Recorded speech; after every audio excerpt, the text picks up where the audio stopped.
In the world today, you must file a UCC-1 financing statement. Only through filing a UCC-1 financing statement and accepting for value your birth certificate and executing a lien upon the governmentally created all capital letters name by you in your proper birth given name as a secured party, and by listing anything and everything you own, will own, or possibly could ever own or control as collateral in your security agreement, can you effectively and permanently remove yourself from the status of a debtor to that status of a creditor and actually own property and have access to enforceable constitutional rights. By filing a UCC-1 financing statement, you then become an actual creditor with standing in law and acquire the ability to stake a claim upon which relief can be granted and not have the fruits of your labor taxed.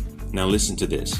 By filing the UCC-1 financing statement, you cannot, as a creditor, acquire and access actual original jurisdiction constitutional rights, as the Constitutional only operates upon the agent of government by and through their oath of office, to support and defend such, and not violate the same, as may be applied to any man, in that any violation of such is a breach of contract as applied to the agent. You see, the Constitution does not grant the rights to the flesh and blood man, private or sovereign. You see, the Constitution is a compact, aka contract, that the private sentient man is not a party to.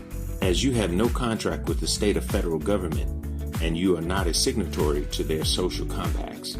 Without filing a UCC-1 financing statement, everything you have has been and is pledged and owned by the state. You see, you are merely the user of the property, and you must use that property in strict compliance with all the rules, regulations, codes, which are established by the state, also known as taxes.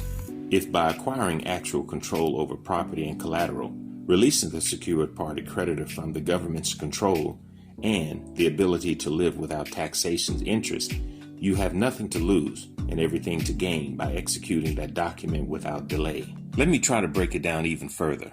There are few people that truly understand the words slave and slavery. The biggest benefit in filing a UCC-1 financing statement is that you will no longer be a slave.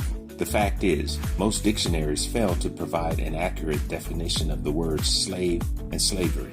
Even Webster's 1828 edition of the English Language Dictionary fails in its attempt to define the true meaning of the word slavery.